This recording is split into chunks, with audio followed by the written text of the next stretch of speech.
Hi everyone and welcome to Codeit junction. I hope you all are doing well. इस video के अंदर हम ये देखेंगे कि डेटा टाइप्स क्या होते हैं और डेटा टाइप्स के बारे में हम पढ़ेंगे।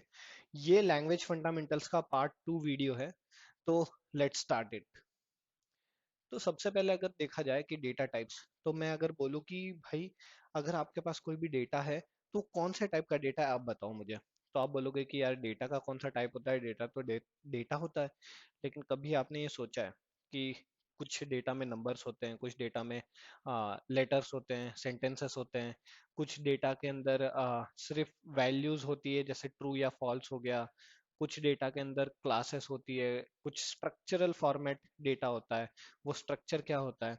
तो वैसे ही कई सारी चीजें होती है डेटा के अंदर। तो डेटा को किसी भी प्रोग्रामिंग लैंग्वेज के अंदर लाने के लिए सबसे पहले डेटा का टाइप डिफाइन करना बहुत जरूरी है। तो अगर आज कभी भी हम कोई भी प्रोग्रामिंग लैंग्वेज में अगर कोई भी डेटा डिफाइन करते हैं, अगर आप कोई भी नंबर डिफाइन कर रहे हो या कुछ भी डिफाइन कर रहे हो, तो उसके लिए आपको ये मेंशन करना पड़ेगा कि उसका डेटा टाइप क्या है। हाँ, कुछ प्रोग्रामिंग लैंग्वेजेस में मेंशन नहीं भी करना पड़ता है, कंपाइलर जो है वो ऑटोमेटिकली डिटेक्ट कर लेता है कि डेटा का टाइप क्या है, लेकिन जावा के अंदर हमें ये मेंशन करना पड़ेगा। तो डेटा का टाइप क्या होता है, सबसे पहले तो ये क्वेश्चन उठता है।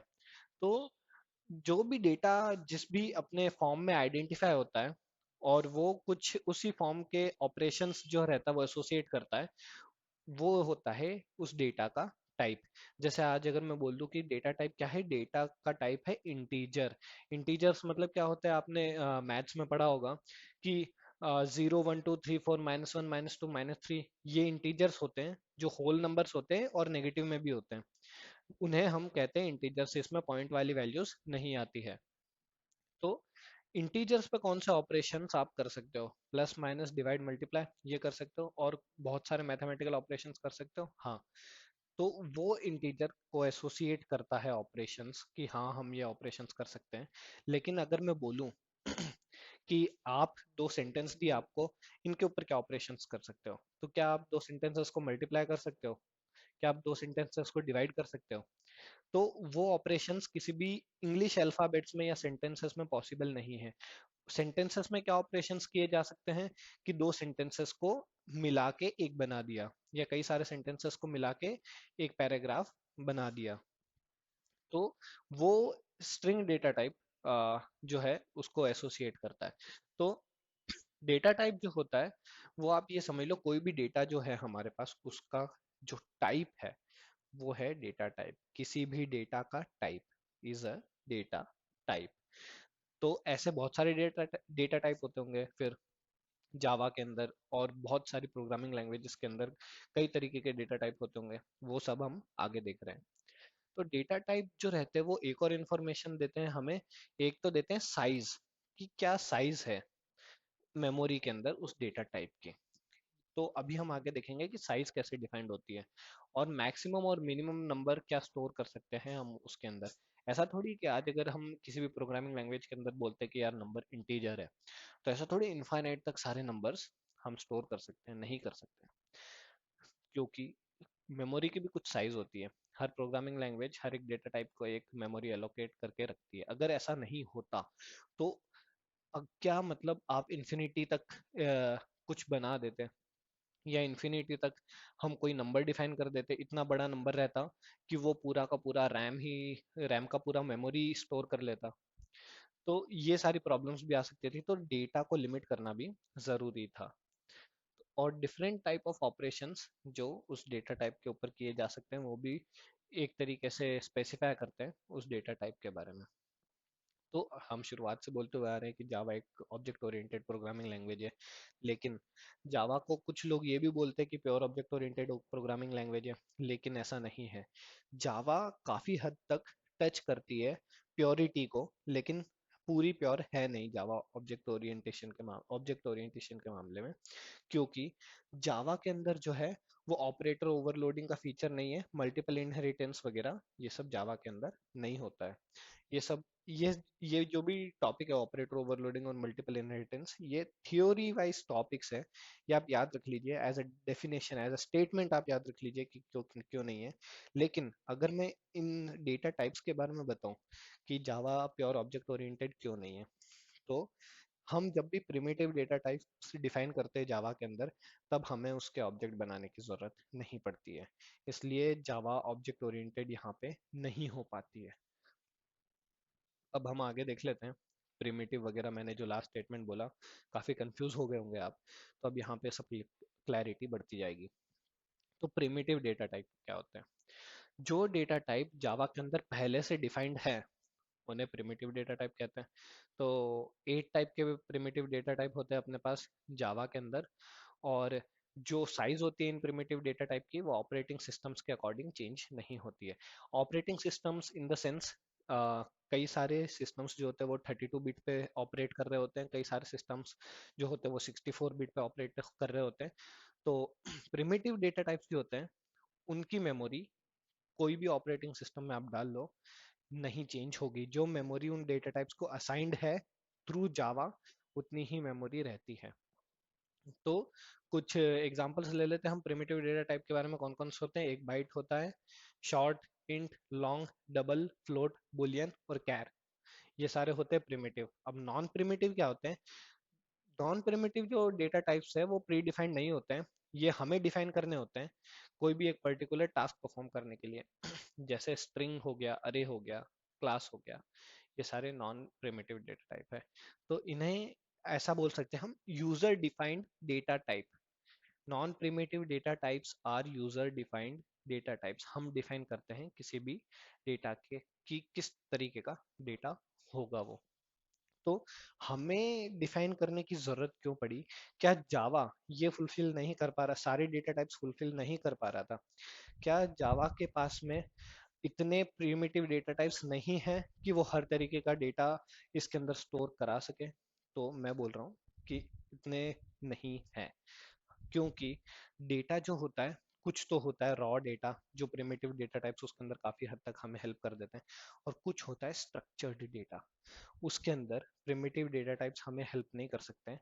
हमें प्रिमिटिव डेटा टाइप्स की टेम्पलेट लेके खुद का एक डेटा टाइप बनाना होता है, जिसके अंदर कई तरीके के प्रिमिटिव डेटा टाइप्स हो सकते हैं। उन्हें हम यूजर डिफाइंड डेटा टाइप्स बोलते हैं, जैसे कि क्लास। तो क्लास के अंदर कई तरीके के डेटा टाइप्स हो सकते हैं जो हम डिफाइन करेंगे। उसके ऑब्जेक्ट के अंदर कई तरीके के प्रिमिटिव डेटा टाइप्स आ सकते हैं। As such primitive data types to be specific आ सकते हैं। स्ट्रिंग जो होता है, स्ट्रिंग क्या है? स्ट्रिंग मतलब सेंटेंस होता है। स्ट्रिंग क्यों, कोई भी सेंटेंस हो गया। आज अगर मैं यहाँ पे लिखूं कि ये हेलो वर्ल्ड, तो ये हेलो वर्ल्ड क्या है? स्ट्रिंग है। तो ये हेलो वर्ल्ड स्ट्रिंग है, लेकिन ये हेलो वर्ल्ड यूजर डिफाइंड क्यों हुआ, ये प्री डिफाइंड क्यों नहीं हुआ? ये सबसे बड़ा क्वेश्चन यही उठ के आता है कि ये यूजर डिफाइंड कैसे है, ये प्री डिफाइंड क्यों नहीं है? तो ये हम आगे देखेंगे कि स्ट्रिंग जो है वो प्री डिफाइंड क्यों नहीं है, यूजर ने क्यों डिफाइन किया स्ट्रिंग को। बाद में हमें पता चलेगा कि जो स्ट्रिंग जो है वो एक क्लास टाइप डेटा टाइप है, स्ट्रिंग भी एक क्लास होती है। तो बाद में हमें पता चलेगा। स्पॉइलर मैं पहले ही दे देता हूँ, सॉरी फॉर दैट। तो प्रिमिटिव डेटा टाइप्स के बारे में अब हम बात करते हैं। तो सबसे पहला डेटा टाइप आता है बाइट। तो बाइट जो होता है वो most commonly used data type होता है जब भी हमें एक बहुत कम डिजिट्स का या बहुत कम वैल्यू का एक नंबर स्टोर करना है। अब देखो, इंटीग्रल डेटा टाइप्स क्या होते हैं? इंटीग्रल डेटा टाइप्स वो होते हैं जिनके अंदर हम नंबर स्टोर कर सकते हैं, ऑफ कोर्स। ठीक है, तो जिन भी डेटा टाइप्स के अंदर नंबर स्टोर कर सकते हैं वो होते हैं इंटीग्रल डेटा टाइप। ठीक है। अब बाइट के अंदर हम क्या कर सकते हैं? बाइट का एक रिस्ट्रिक्शन है। बाइट के अंदर हम स्टोर कर सकते हैं -128 से लेकर 127 तक की ही वैल्यूज हम स्टोर कर सकते हैं बाइट के अंदर। और बाइट के एक बाइट की मेमोरी जो है 8 बिट्स, वो मेमोरी ऑक्यूपाई करता है बाइट हमारे कंप्यूटर के अंदर।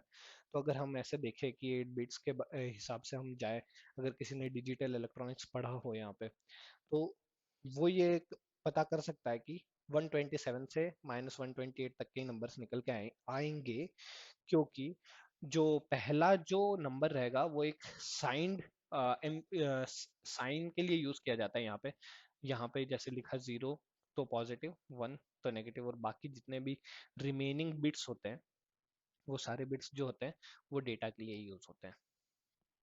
तो इसे अगर आपने डिजिटल इलेक्ट्रॉनिक्स नहीं भी पढ़ा है तो कोई चिंता वाली बात नहीं है, बस आप ये रेंज याद रख लो कि बाइट के अंदर -128 से 127 तक के नंबर हम स्टोर करा सकते हैं। तो अब हम बढ़ते हैं यहाँ पे, जो हमारी मेन चीज है। अब देखो यहाँ पे अब हम एक एक करके बाइट डिफाइन करते रहेंगे। अगर मैं ये बाइट डिफाइन कर दिया, बाइट नहीं, ये छोड़ो, पहले मैं आपको ऐसा समझाता हूँ। a इज इक्वल्स टू 10, ठीक है, मैंने लिख दिया। यहाँ पे तो पूरा ही टाइप करना पड़ेगा। आज आप देख रहे होंगे कि आज हम ऑनलाइन कंपाइलर पे काम कर रहे हैं, तो काफ़ी सारे लोगों ने ये बोला कि आप VS कोड में काम करते हो, आप ऑनलाइन में काम करोगे तो हमें काफ़ी रिलेट मतलब काफ़ी सही लगेगा, और हम भी आप जैसे कर रहे हो वैसे कर पाएंगे, क्योंकि VS कोड काफ़ी लोगों को समझ में नहीं आया है, तो हम ऑनलाइन पे शिफ्ट हो गए। कोई दिक्कत वाली बात नहीं है वैसे, इसमें ऑनलाइन में भी सारी चीज़ें करी जा सकती है। तो ये देखो, मैंने यहाँ पे डिफाइन किया a इज इक्वल्स टू 10, अब से और प्रिंट कर दिया a को। ये मैथ्स की इक्वेशन है, अपन मैथ्स में लिखते थे कि अगर a की वैल्यू 10 करनी है तो हम लिखते थे a इज इक्वल्स टू 10, कि a की वैल्यू क्या है 10, वही लिख दिया और फिर बाद में a को प्रिंट कर दिया। अब a को प्रिंट करेंगे तो क्या a नहीं प्रिंट होगा, a के अंदर जो वैल्यू है वो प्रिंट होगी। हम रन करके देखते हैं। एरर, क्या एरर आ रहा है, किस ये एरर यहाँ पे स्पेसिफाई भी नहीं किया है इन्होंने, यहाँ पे नीचे स्पेसिफाई किया गया नहीं किया, यहाँ पे स्पेसिफाई कि कौन सा एरर आ रहा है। लेकिन ये देख रहे हो आप, क्या हमने यहाँ पे कुछ डिफाइन करा, a इज इक्वल्स टू 10 लिख दिया बस। अब जावा को नहीं समझ में आएगा कि a का डेटा टाइप क्या है, तो हमें स्पेसिफाई करना पड़ेगा a के पहले कि a का डेटा टाइप क्या है, कौन से टाइप का डेटा a होल्ड करेगा। तो हमने ये यहाँ पे स्पेसिफाई कर दिया byte, a is equals to 10। इसको हम रन करते हैं, अब देखना कोई एरर नहीं आएगा यहाँ पे।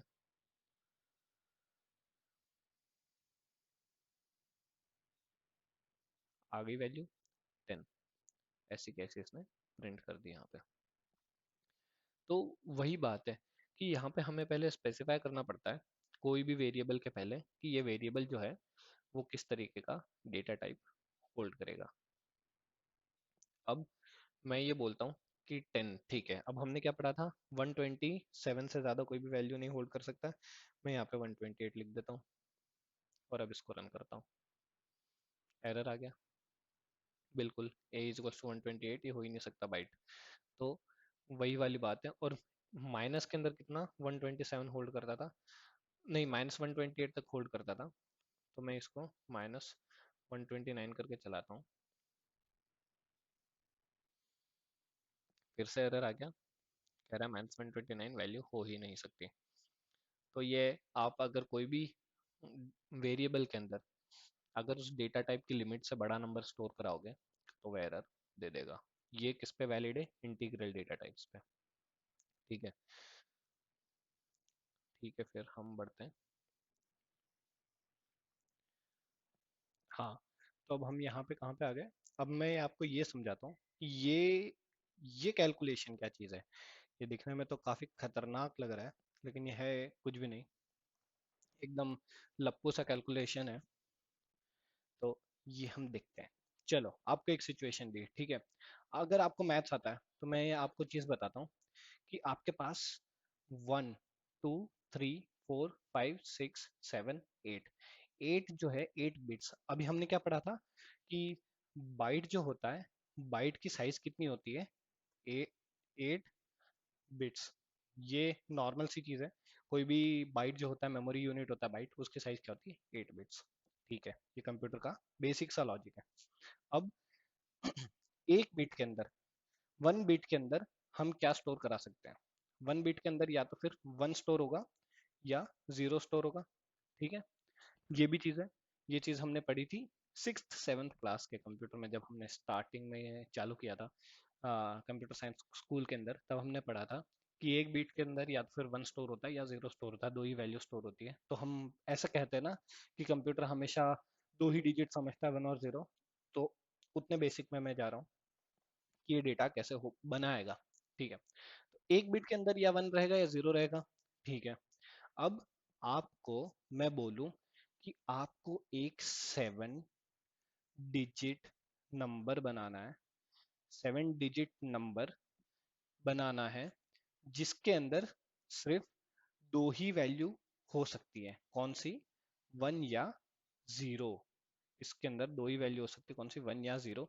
इसे डिवाइड मत समझना, इसे ये समझ लो, वन और जीरो। ठीक है, दो ही वैल्यूज हो सकती है। तो कैसे बनाओगे? चलो ठीक है भैया, आ जाओ परमुटेशन एंड कॉम्बिनेशन पे। नाम ले लिया परमुटेशन एंड कॉम्बिनेशन, तो घबराने की जरूरत नहीं है। इससे भी और सिंपल तरीके में मैं आपको बताता हूँ।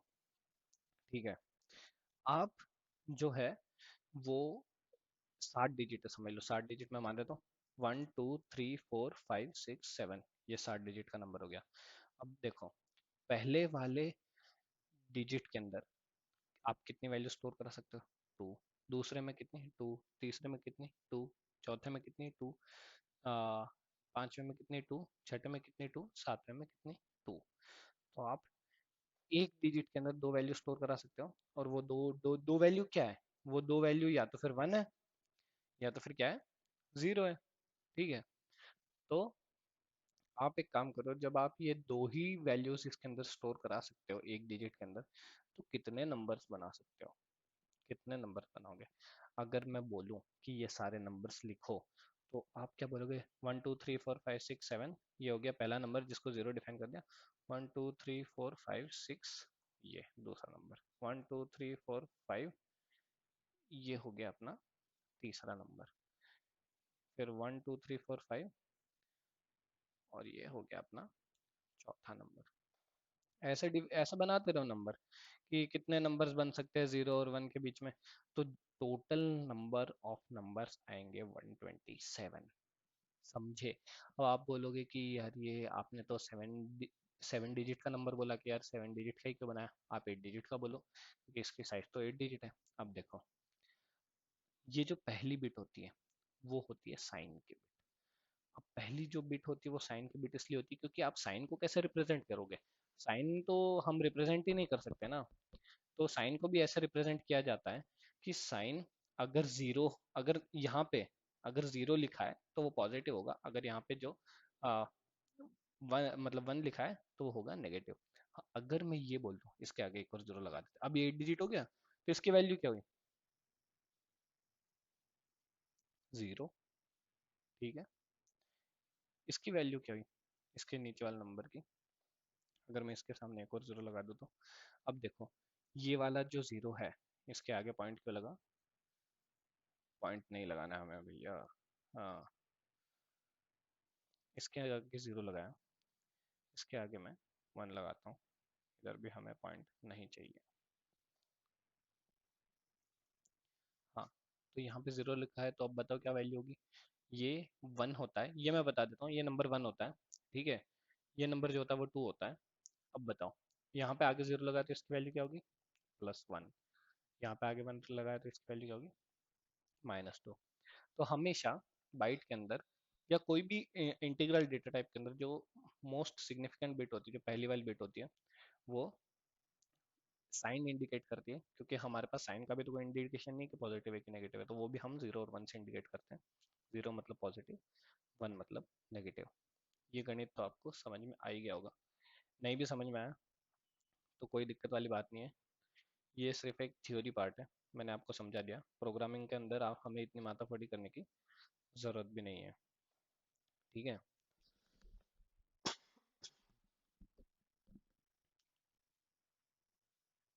तो अब हम बढ़ते हैं आगे। अगला प्रिमिटिव डेटा टाइप कौन सा है हमारे पास? इंटीग्रल वाला। अगला है शॉर्ट। ठीक है, अब हम ये बात ध्यान में रख लो जितने भी इंटीग्रल डेटा टाइप हम देखेंगे उन सब में स्टोर क्या होंगे, नंबर्स। बस उनका साइज कम ज़्यादा होता रहेगा। तो यार तुम ये सवाल पूछ ही लो, पूछते क्यों नहीं हो, तुम ये सवाल पूछ ही लो कि अगर इंटीग्रल डेटा टाइप डिफाइन कर ही रहे हो तो एक ही कर दो ना।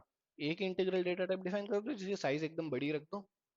इतने कम ज़्यादा डेटा टाइप डिफाइन करने की जरूरत क्या है कि हाँ एक डेटा टाइप डिफाइन करोगे आप, बाइट जिसकी 1 बाइट की साइज है। अब हम शॉर्ट देखेंगे, शॉर्ट की 2 बाइट की साइज है। फिर हम इंटीजर देखेंगे, उसकी 4 बाइट की साइज है। यार एक ही डिफाइन कर दो, एक काम करो, जिसकी अच्छी खासी साइज बना दो। मान लो हाइपोथेटिकली उसकी 1 GB साइज कर दो कि हाँ एक ही डेटा टाइप हमने डिफाइन कर दिया कि ये इंटीग्रल है, इसकी 1 GB की हमने डेटा मेमोरी फिक्स कर दी। तो अब क्या होगा, अब ऐसा होगा कि मुझे वैल्यूज चाहिए ही नहीं। मुझे वैल्यूज 128 के ऊपर, 127 के ऊपर मुझे वैल्यूज चाहिए ही नहीं। समझ लो मेरे पास एक मसाले की दुकान है, मुझे उस मसाले की दुकान का सॉफ्टवेयर बनाना है। वो मसाले की दुकान के अंदर 127 से ज़्यादा प्रोडक्ट्स है ही नहीं। 120 से ज़्यादा प्रोडक्ट्स कभी हो भी नहीं सकते। और अगर मैं एक बड़ा सा इंटीग्रल डेटा टाइप डिफाइन कर देता हूँ कि हाँ भैया इसी के अंदर हम सारे नंबर स्टोर कराएंगे, तो क्या होगा कि अगर मुझे वन भी स्टोर कराना है ना, सिर्फ एक वन स्टोर कराना है ना, तो वो भी 1 GB की स्पेस ऑक्यूपाई कर लेगा। समझ रहे हो। अब यहाँ पे इतने सारे अलग अलग मेमोरी साइज के डेटा टाइप डिफाइन करने का मतलब क्या हुआ कि अगर हमें बड़े नंबर की रिक्वायरमेंट है ही नहीं, तो एक छोटा डेटा टाइप डिफाइन कर दो। एक छोटा डेटा टाइप जो है वो दे दो उस वेरिएबल को, और उसके अंदर ऑपरेशन करा लो। उससे क्या मेमोरी बची। अब मुझे सिर्फ 2 ही नंबर चाहिए। अगर समझ लो, हाँ अगर ये समझ लो कि मसाले की शॉप पे सिर्फ 50 तरीके की ही मसाले हैं, तो मुझे 0 से 50 तक के ही नंबर चाहिए हमेशा। तो मैं उसकी मेमोरी उसे बाइट डिफाइन करूंगा ना, उसे इंटीजर या शॉर्ट क्यों डिफाइन करूं, क्योंकि मुझे आगे के नंबर तो चाहिए नहीं। तो ये तो मेमोरी का वेस्टेज है। यहाँ पे हम क्या कर रहे हैं, मेमोरी वेस्ट कर रहे हैं, रिक्वायर्ड ही नहीं है इतनी मेमोरी, फिर भी हम उसे यूटिलाइज कर रहे हैं। और किसी भी प्रोग्राम का, किसी भी सॉफ्टवेयर का, ये बात हमेशा अपने जिंदगी में ध्यान रख लेना, जितना कम साइज होगा उतना अच्छा सॉफ्टवेयर होगा। जितना कम टाइम लेगा रन करने में और जितना कम साइज होगा उतना ही एफिशिएंट सॉफ्टवेयर होगा। हमेशा सारे के सारे प्रोग्रामर्स इसी चीज के पीछे भागते हैं और इसी चीज के पीछे भागते रहेंगे, अपने प्रोग्राम के साइज छोटे करने में और प्रोग्राम का रनिंग टाइम कम करने में। ठीक है। तो ये रीजन ये है कि अलग अलग साइज के डेटा टाइप्स क्यों बनाए गए। अब ठीक है, वो सब चीजें ठीक है, क्या सीन है इसका। अब ये देखेंगे शॉर्ट की रेंज क्या होती है।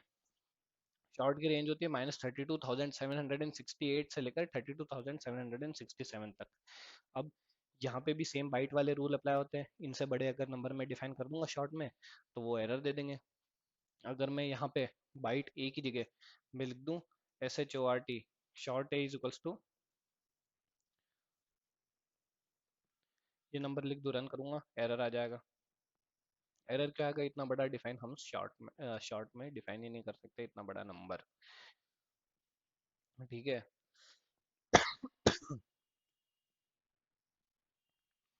अब शॉर्ट डेटा टाइप जो है वो 2 बाइट्स की मेमोरी लेता है। तो इसके अंदर भी हम इन नंबर्स तक कैसे आए। 2 बाइट के अंदर कितने बिट्स होते हैं, मैं आपको पूछूंगा। 1 बाइट के अंदर कितना बिट होता है, 8 बिट होता है। 2 बाइट्स के अंदर कितने बिट होंगे, 16 बिट्स होंगे। तो 16 बिट्स की जगह पहला बिट जो मान लो साइन का बिट है वो प्लस माइनस का, बाकी के जो 15 बिट्स हैं उनके हिसाब से आप कैलकुलेट करोगे।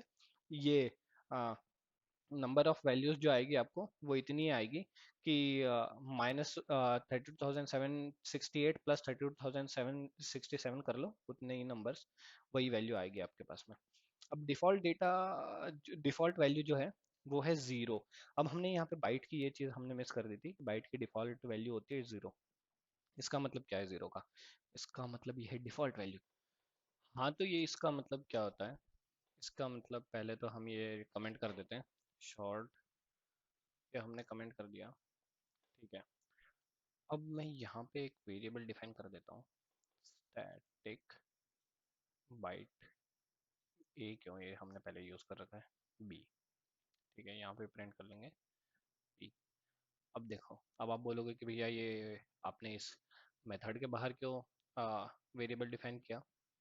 तो जब भी किसी अगर मैं ये मेथड के अंदर वेरिएबल डिफाइन करूंगा तो ये डिफ़ॉल्ट वैल्यू नहीं लेगा, ये एरर हमें दे देगा। तो डिफ़ॉल्ट वैल्यू कब होती है कि जब हम किसी भी मेथड के बाहर कोई भी वेरिएबल डिफाइन करते हैं तो और उसे असाइन नहीं करते हैं। असाइन मतलब मैंने ऐसा लिखा क्या इज इक्वल्स टू जीरो, नहीं लिखा ना, या ऐसा लिखा क्या इज इक्वल्स टू 12, मैंने इसको डिफाइन ही नहीं किया कि इसकी वैल्यू क्या है।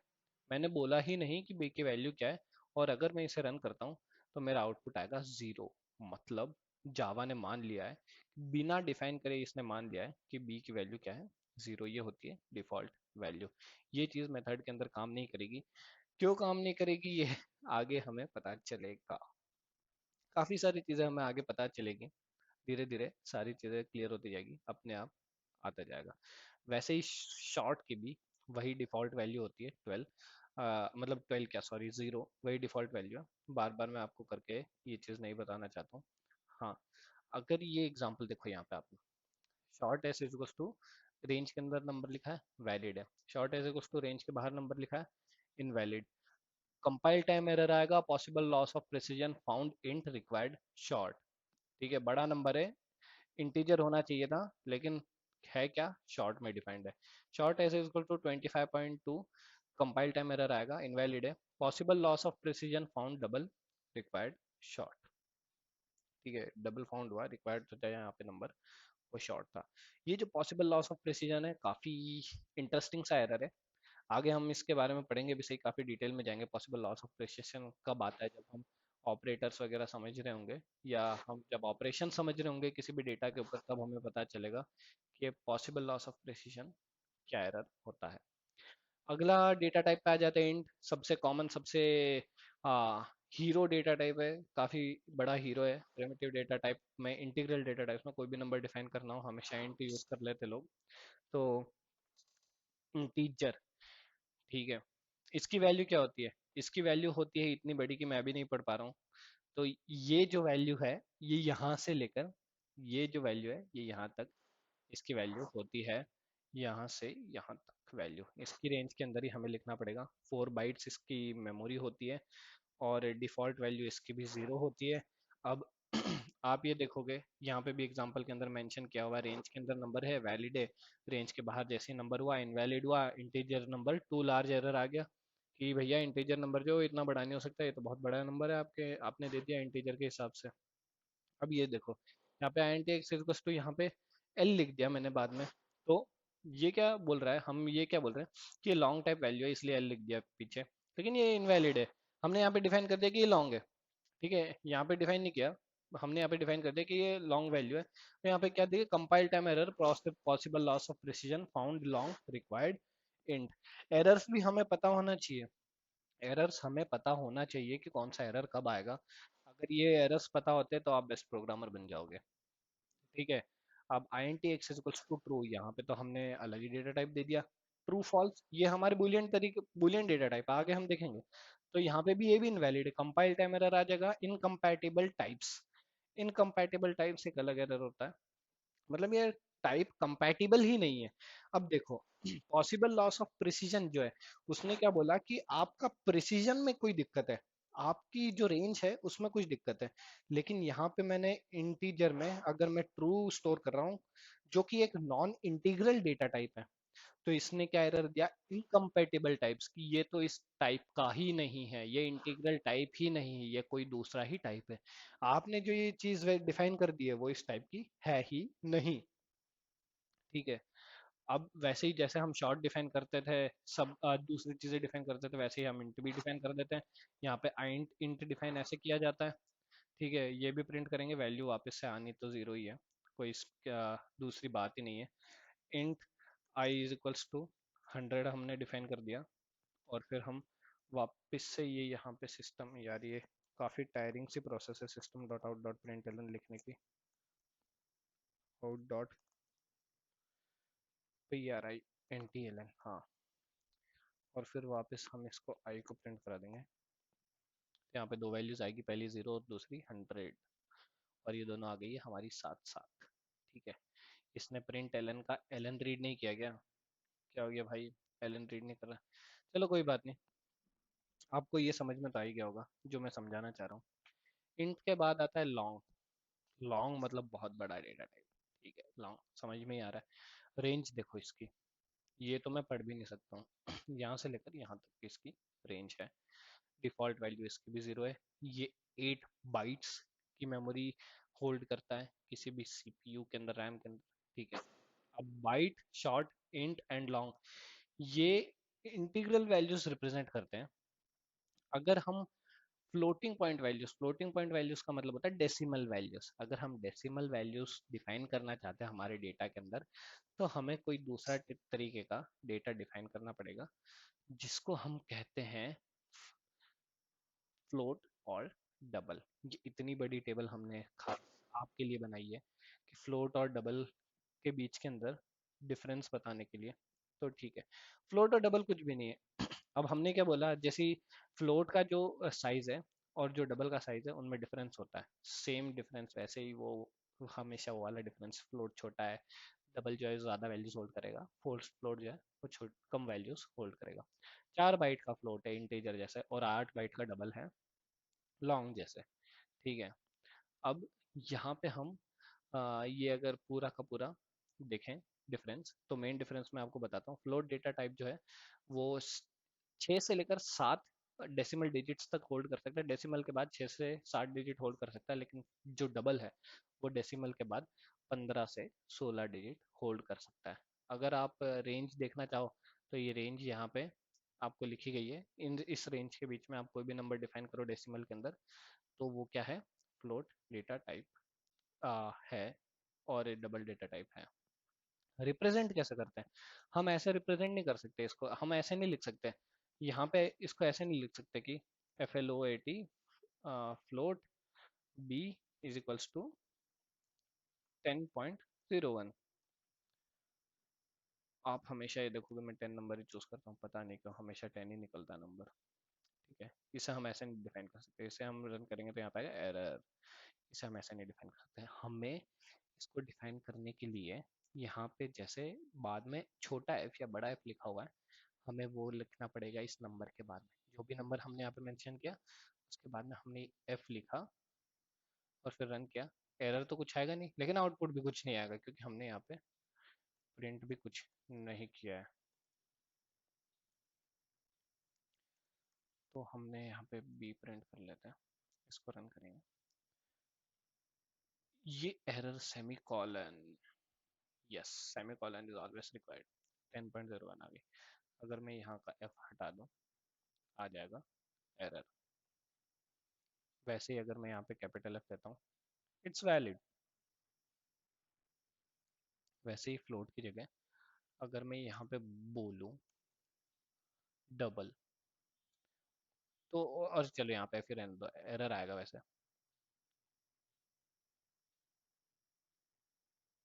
यस, ये एरर नहीं आया।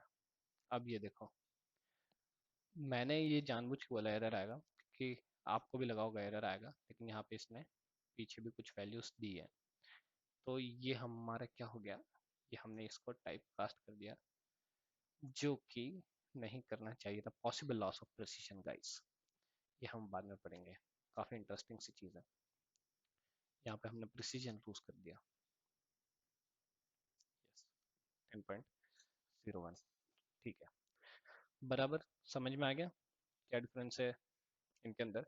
मैं सारे डिफरेंस एक एक करके नहीं बताऊंगा इस वीडियो में, नहीं तो ये वीडियो बहुत ज़्यादा लंबा हो जाएगा। ये टेबल आपके सामने, एक एक डिफरेंस आप पढ़ो, और अगर आपको नहीं समझ में आए तो आप मुझे बता देना कौन कौन से डिफरेंस ये समझ में नहीं आया है। ये मत इस पे मत जाना, क्लास वगैरह, क्लास अभी आपको नहीं पढ़ा है तो आप इतना फोकस मत करो क्लास क्या होता है। बस ये याद रख लो कि इनकी जो रैपर क्लास होती है वो java dot lang dot float होती है, और इसकी java dot lang dot double. अब जावा डॉट लैंग के अंदर ये सब बैठेंगे गाइस। ठीक है, तो इसकी कोई दिक्कत वाली बात नहीं है। अब आते हैं हम बुलियन डेटा टाइप पे। ठीक है, बुलियन डेटा टाइप, ये जो फिफ्थ एग्जांपल है वो तो हम बिल्कुल डिस्कस ही नहीं करेंगे। ये एग्जांपल बस उनके लिए लिखा गया है जो कोई दूसरी प्रोग्रामिंग लैंग्वेज पढ़ के आए हैं, वो इसे देखते से ही समझ जाएंगे, क्योंकि इसके अंदर बस डिफरेंस दिखाया गया है, तो हम ये डिस्कस नहीं करेंगे। हम पहले ये देख लेते बुलियन डेटा टाइप क्या था। भैया बुलियन डेटा टाइप होता है या ट्रू या फॉल्स। आज लाइफ का भी यही सीन है, या कोई चीज़ सच है या झूठ है। बीच में कुछ भी नहीं है। Same life goes as boolean, boolean का भी यही सीन है। ट्रू और फॉल्स, फॉल्स दो ही वैल्यू होल्ड करता है। अब दो ही वैल्यू होल्ड करता है तो कितनी बड़ी मेमोरी साइज कर दे सकते हैं? दो में दो साइज दे दो, जीरो मतलब मतलब दो मेमोरी साइज दे दो, एक ही बिट की मेमोरी साइज दे दो, दो वैल्यूज होल्ड कर लेगा, जीरो मतलब फॉल्स, वन मतलब ट्रू। ठीक है। अब इसको डिफाइन कैसे करते हैं, इसको लिखा कैसे जाता है, ये मैं आपको दिखाता हूँ। इसको लिखा जाता है B double O boolean A is equals to, हमने डिफाइन कर दिया data type boolean A. A जो है, ए क्या वैल्यू होल्ड करेगा? ट्रू। हमने प्रिंट कर दिया। क्या है यहाँ पे? जीरो, ओ माय गॉड, यहाँ पे भी लिखा है। यस, ए ट्रू आ गया लिखा हुआ। ठीक है। वैसे ही अगर मैं इसको फॉल्स कर दूं, फॉल्स आ जाएगा लिखा हुआ। यस। तो ऐसे डिफाइन किया जाता है। आप इसको स्ट्रिंग मत समझ लेना, इन्वर्टेड कॉमा में मत डाल देना। ये सीधा ऐसे डिफाइंड होता है, ये कीवर्ड है जावा के अंदर, सीधा का सीधा ऐसे डिफाइन हो जाएगा। ठीक है। अब दो ही वैल्यू भी है इसके अंदर, दो ही वैल्यू स्टोर कराते हैं, तो हमें दिक्कत ही क्या है? सीधे सीधी बात है, एक बिट का साइज दे दो, इसके अंदर जीरो को बोल दो कि जीरो क्या है अपना, फॉल फॉल्स है, और वन क्या है? ट्रू है। ठीक है। अब boolean B is equal to zero करोगे तो एरर आ जाएगा, boolean B is equal to capital true करोगे तो एरर आ जाएगा। ये देखो, ये अपनी जो जावा जो है वो केस सेंसिटिव लैंग्वेज है, तो हमें टी, ट्रू का टी छोटा ही रखना पड़ेगा हमेशा। Boolean B is equal to double inverted comma में ट्रू दे दोगे, आप बस सोचोगे कि अरे यार ये तो हमने कुछ वर्ड सा लिखा है, तो ये तो हमें डबल इन्वर्टेड कॉमा में लेना लिखना चाहिए, लेकिन नहीं, इसको नहीं लिखना होता है। ये कीवर्ड है, कीवर्ड्स को बिना डबल इन्वर्टेड कॉमा में लिखना होता है। जैसे अब तो बुलियन भी तो एक वर्ड हुआ, तो हम तो इसमें डबल इन्वर्टेड कॉमा नहीं लगा रहे हैं वैसे। ठीक है। तो कीवर्ड्स को बिना डबल इन्वर्टेड कॉमा में लिखा जाएगा, तो ये भी एरर दे देगा आपको। और ये क्या है, ये जो फिफ्थ जो एग्जांपल है उसके अंदर ये बताया गया कि x को जीरो डिफाइन किया हुआ है। ये सी प्लस प्लस में ऐसा हुआ करता था कि I N T x equal to zero define कर दो, जिसमें भी ये यहाँ पे हमारी पीपीटी में मिस्टेक हो गई है, आई एन टी का आई कैपिटल लिख दिया, छोटा होना चाहिए। If x is equals to, if x मतलब अगर x जीरो है, मतलब इफ यहाँ पे आ जाएगा जीरो, अगर जीरो मतलब क्या होता है? False. If false then print this, else print this. C plus plus में चल जाता था गाइस, जावा में नहीं चलेगा। जावा के अंदर यहाँ पे इंटीग्रल वैल्यूज नहीं चलती है इफ स्टेटमेंट के अंदर या वाइल स्टेटमेंट के अंदर। यहाँ पे जो वैल्यू अंदर होनी चाहिए, यहाँ पे जो अंदर स्टेटमेंट लिखा होता है उसकी जो रिटर्न वैल्यू होनी चाहिए वो घूम फिर के एक बुलियन डेटा टाइप होना चाहिए। ठीक है। तो ये सब if while, this is only for the people who are coming after studying some other programming languages like C++ और Python और C, जो आप पहले ही बार स्टार्ट कर रहे हैं, आप छोड़िए ये सब चीज़ें क्या होती है, कोई मतलब की चीज़ें नहीं है ये। ठीक है। अब आता है हमारा character data type. Character data type के अंदर हम कैरेक्टर स्टोर करा सकते हैं। अब कैरेक्टर्स क्या होते हैं? कैरेक्टर्स होते हैं हमारे A B C D E F G, ये हमारे कैरेक्टर्स हो गए। ए, वी, बी, सी, डी, ये हमारे हो गए कैरेक्टर्स। ये वर्ड्स नहीं है गाइस, जो भी लेटर्स हैं ये लेटर्स कैरेक्टर्स के अंदर आते हैं, सिंबल्स कैरेक्टर्स के अंदर आते हैं। तो वो हम यहाँ पे देखेंगे। रेंज क्या है इसकी? साइज क्या? 2 बाइट्स होती है कैरेक्टर की साइज, और रेंज क्या है? 0 to 65,535, ये इसकी रेंज है। डिफॉल्ट वैल्यू ये होती है /U0000, ये मेमोरी का रेफरेंस है। ठीक है। तो जो पुरानी लैंग्वेजेस थी सी सी प्लस प्लस के अंदर, उनके एस्की के ऊपर बेस्ड थी, उनके अंदर सिर्फ 256 कैरेक्टर्स ही होते थे, और 8 बिट्स इनफ होते थे, मतलब 1 बाइट इनफ होता था उनके लिए। तो 256 कैरेक्टर्स ही होल्ड कर सकते थे, लेकिन जावा में हम 256 से काफ़ी ज़्यादा देख रहे हो आप, 65,535 इतने कैरेक्टर्स होल्ड कर सकते हैं, क्योंकि जावा जो है वो यूनिकोड बेस्ड है। तो हम यहाँ पे 16 बिट्स यूज़ करते हैं। अब ये चीज़ है, इसको कैरेक्टर को डिफाइन कैसा कैसे किया जाता है, अब देखना। ये सेम चीज़ मैं हटा दूँ, कैरेक्टर को लिखते हैं हम कैर, CHAR कैर, ये भी हटा दो नहीं तो एरर आएगा। कैरेक्टर्स हमेशा डिफाइन होते हैं सिंगल इन्वर्टेड कॉमा के अंदर। अगर मैं यहाँ पे ए लिखता हूँ तो कैरेक्टर ए, यहाँ पे ए की वैल्यू प्रिंट हो जाएगी। अगर ये मैं यहाँ पे बी लिखता हूँ तो ये बी प्रिंट हो जाएगा। अगर मैं यहाँ पे आ, ये बी ई सी ए यू एस सी पूरा बिकॉज लिख दूंगा तो कुछ भी प्रिंट नहीं होगा, एरर आ जाएगा, क्योंकि कैरेक्टर सिर्फ एक ही चीज होल्ड करता है। तो हमें एक ही लेटर यहाँ पे होल्ड करा सकते हैं, एक ही सिंबल होल्ड करा सकते हैं। ये आपको समझ में आ गया होगा, ये चीज होती है। एस की क्या होता है, फुल फॉर्म आप गूगल पे देख सकते हो। गूगल है किस चीज के लिए, आजकल तो चैट जीपीटी भी चल रहा है काफी, उस पर भी देख सकते हो एस की क्या होता है। और अब कैरेक्टर्स जो होते हैं उसके अंदर इतनी सारी 65,535 वैल्यूज की होती है, ताकि जावा के अंदर दूसरे सिंबल्स भी स्टोर किए कराए जा सकें। आज समझ लो मुझे जावा के अंदर कुछ ऐसी लैंग्वेज सी बनानी है, एक तमिल समझ लो, तमिल के कैरेक्टर्स भी मुझे जावा के अंदर इंक्लूड करना है, तो वो मैं इंक्लूड कर सकता हूँ इसके थ्रू। बाकी जो अनअसाइंड कैरेक्टर्स हैं उनके अंदर मैं असाइन कर सकता हूँ कैरेक्टर्स और उसमें इंक्लूड कर सकता हूँ। तो इसलिए जावा ने इतनी रेंज बढ़ा दी अपनी, ताकि काफ़ी सारे नए कैरेक्टर्स भी असाइन हो सकें, सिंबल्स असाइन हो सकें, और मतलब यूजेबिलिटी जावा की बढ़ जाए। ठीक है, तो ये हमारा प्रिमिटिव डेटा टाइप का कैरेक्टर जो था, वो लास्ट डेटा टाइप था प्रिमिटिव डेटा टाइप का। मैं आपको इंटीग्रल डेटा टाइप में एक बार बता देता हूँ, याद कर लो, रिवाइज कर लो। सबसे छोटा डेटा टाइप कौन सा होता था इंटीग्रल में, बाइट। बाइट की साइज क्या होती थी, 1 बाइट। फिर आता था शॉर्ट, शॉर्ट की साइज क्या होती थी, 2 बाइट। फिर ये मैं इंक्रीजिंग ऑर्डर में बता रहा हूँ। फिर आता था इंट, इंट की साइज क्या होती थी, 4 बाइट्स। फिर आता था डबल, डबल था कि लॉन्ग था, लॉन्ग था। लॉन्ग की साइज क्या होती थी, यहाँ पे ये चेक कर लेते हैं हम, एक बार कंफर्म कर लेते हैं। लॉन्ग था, तो लॉन्ग की साइज क्या होती थी, 8 बाइट्स।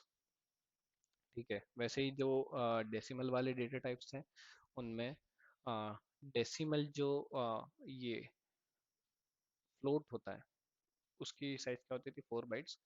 और डबल जो होता है उसकी साइज क्या होती थी, 8 बाइट्स। ठीक है, अब जैसे कि हमने डेसिमल में, मैंने एक चीज़ बताई नहीं है आपको, डेसिमल में आप नेगेटिव नंबर्स भी स्टोर करा सकते हैं। मतलब अगर मैं बोलूँ -10.0.1 तो वो भी स्टोर हो सकता है। मतलब ये इंटीग्रल डेटा टाइप्स में प्लस माइनस सारे चलते हैं। ठीक है, तो ये असेंडिंग ऑर्डर में मैंने आपको बता दिया इंटीग्रल डेटा टाइप्स। आपको इनकी साइज याद होनी चाहिए, आपको इनकी रेंज भी याद होनी चाहिए, ताकि आप इनकी रेंज से बड़ा नंबर ना डिफाइन कर दो। और उसके बाद में हमने क्या देखा, बुलियन। बुलियन के अंदर दो ही वैल्यूज होती है, ट्रू या फॉल्स, स्टोर करा सकते हैं हम। 1 बाइट की उसकी स्टोरेज होती है। तो डेटा टाइप्स के अंदर एक तो उनकी स्टोरेज, हमें साइज पता करना और याद रखना बिल्कुल ज़रूरी है। और असेंडिंग ऑर्डर के अंदर इंटीग्रल डेटा टाइप्स याद करना भी बहुत ज़्यादा ज़रूरी होता है।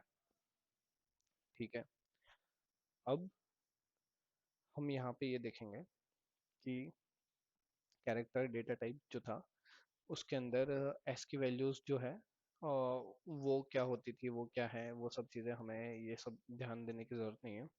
एस की जो वो सी प्लस प्लस वालों ने ऑलरेडी पढ़ रखी होगी क्या होता है। जावा तो यूनिकोड बेस्ड है, अभी हम जावा पढ़ रहे हैं, तो इसका कोई मतलब नहीं होता।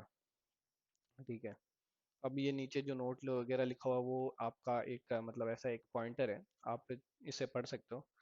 कि जैसे नल है वो डिफ़ॉल्ट वैल्यू होती है किसी भी ऑब्जेक्ट रेफरेंस की, तो अभी हमने ना ही नल देखा है और ना ही ऑब्जेक्ट देखा है, तो ये चीज़ अभी यहाँ पे हमें लाने की ज़रूरत नहीं है। लेकिन कुछ कुछ इसके अंदर कंफ्यूजन उठ सकता है जो पहले से प्रोग्रामिंग लैंग्वेज पे पढ़ रखे हैं, कि भैया फिर नल कौन सा डेटा टाइप हुआ।